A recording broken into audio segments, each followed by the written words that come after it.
നമ്മൾ ദൃശ്യങ്ങളിൽ കാണുന്ന ഈ ഭാഗമാണ് കോൺടാക്ട് പോയിന്റ് 4. അവിടേക്ക് കൂടി ഡൈവിംഗ് നടത്താൻ സാധിക്കുമോ എന്നതായിരിക്കും ഇനി പരിശോധിക്കാൻ പോകുന്നത്. ദീപക് മലയമ്മ 2 പോയിന്റുകളിലേക്ക് കേന്ദ്രീകരിക്കുകയാണ്. ഇന്നലെ നീളത്തിലുള്ള ഒരു തെരച്ചിലായിരുന്നെങ്കിൽ ഇന്ന് അതിൻ്റെ ലിമിറ്റ് ചുരുങ്ങുകയാണ്. ഒരു 30 മീറ്റർ മാത്രം ഉള്ള ഭാഗത്ത് ആ ഒരു ചുറ്റളവിലായിരിക്കും ഇന്നത്തെ തെരച്ചിൽ ഇനി അങ്ങോട്ട് നടത്തുക എന്നല്ലേ?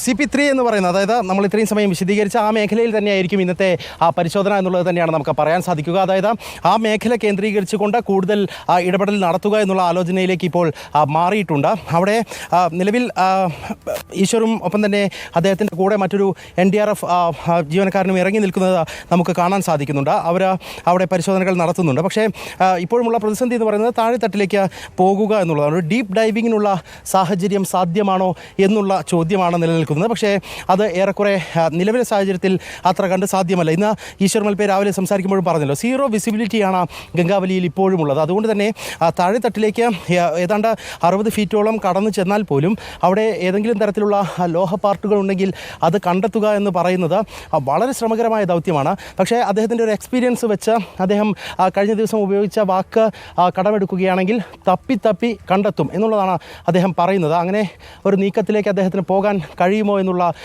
ചോദ്യം നിലനിൽക്കുന്നുണ്ട്. എങ്കിലും അദ്ദേഹത്തിൻ്റെ ശ്രമങ്ങൾ അത് നമ്മൾ വളരെ വില മതിപ്പോടുകൂടി തന്നെ കാണേണ്ടതാണ്. അത്രയധികം വലിയ ശ്രമമാണ്. ഒരു ഘട്ടത്തിൽ ജില്ലാ ഭരണകൂടം സ്വന്തം റിസ്കിൽ വേണം ഇത്തരം ഒരു ദൗത്യം നടത്താൻ എന്നുള്ള നിർദ്ദേശം മുന്നോട്ട് വെച്ചിട്ടുണ്ടായിരുന്നു. ആ ഒരു നിർദ്ദേശത്തെ പൂർണ്ണമായും അദ്ദേഹം ഉൾക്കൊണ്ടു എന്നുള്ളതാണ്. അതുമാത്രമല്ല, അർജുന് വേണ്ടിയാണ് ഈ ഒരു ശ്രമം എന്നുള്ളത് അദ്ദേഹം വിശദീകരിക്കുകയും ചെയ്തിട്ടുണ്ട്. അങ്ങനെ ഒരു കുറിപ്പ് വരെ അദ്ദേഹം കൈമാറിയിട്ടുണ്ട്.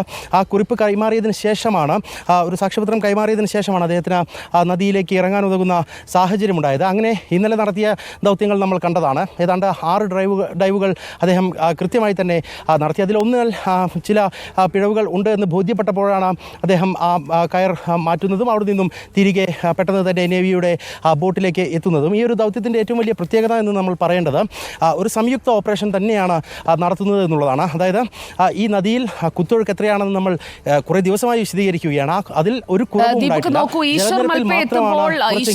സ്വന്തം ജീവന് ഇങ്ങനെയുള്ള ദൗത്യങ്ങളിൽ ഒന്നും ഒരു മുൻഗണന കൊടുക്കാതെ ആ ആപൽഘട്ടത്തിൽ രക്ഷിക്കുക എന്ന ഒറ്റ കാര്യത്തിലേക്ക് ഫോക്കസ് ചെയ്യുന്ന ഒരാളാണ്.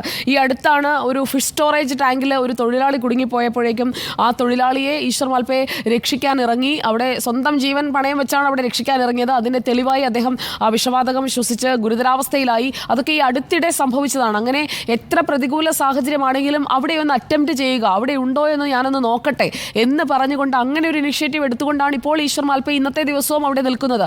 അധികൃതർ പറയുന്നുണ്ട് സാധ്യതകളില്ല എന്ന്, എങ്കിലും ഞാനൊന്ന് നോക്കട്ടെ എന്ന് പറഞ്ഞ് സ്വന്തം റിസ്കിലാണ് ഈ ഡൈവിംഗ് നടത്തുന്നതെന്ന് എഴുതി കൊടുത്തിട്ട് അവിടേക്ക് പരിശോധിക്കാനായി ഇറങ്ങുന്ന ഈശ്വർ മാൽപേ, ഈശ്വർ കാണിക്കുന്ന ആ ഒരു ധൈര്യം അത് പ്രശംസിക്കേണ്ടത് തന്നെയാണ് ദീപക്. ഒരു തർക്കവും ആ കാര്യത്തിലില്ല. കാരണം ഞാൻ അദ്ദേഹത്തോട് സംസാരിക്കുമ്പോൾ അദ്ദേഹത്തിൻ്റെ മുഖത്ത് എനിക്ക് കാണാൻ പറ്റുന്നുണ്ടായിരുന്നു എന്തൊരു കോൺഫിഡൻസ് ആണ് ആ മനുഷ്യനെന്ന് എനിക്ക് തോന്നിപ്പോയിട്ടുണ്ട്. കാരണം ഇത്രയധികം കുത്തൊഴുക്കുള്ള ശാസ്ത്രീയമായ പരിശോധനകൾ നടത്തി നേവി സംഘം സ്ഥിരീകരിച്ച കുത്തൊഴുക്ക് സംബന്ധിച്ച് അവിടെ നിൽക്കാനുതകുന്ന സാഹചര്യം ഉണ്ടാകില്ല എന്ന് കൃത്യമായി ബോധ്യപ്പെട്ട ഒരു ാണ് തൻ്റെ ജീവൻ പോലും കാര്യമാക്കാതെ അദ്ദേഹം ഇറങ്ങിത്തിരിക്കുന്നത്. അദ്ദേഹം പറയുന്നൊരു വാക്കുണ്ട്, എന്നെ വിളിച്ചാൽ ഏത് സമയത്താണെങ്കിലും ഞാൻ പോകും, അത് ഒരാളെ രക്ഷിക്കാനാണെങ്കിൽ നിശ്ചയമായും പോകുമെന്നുള്ളതാണ്.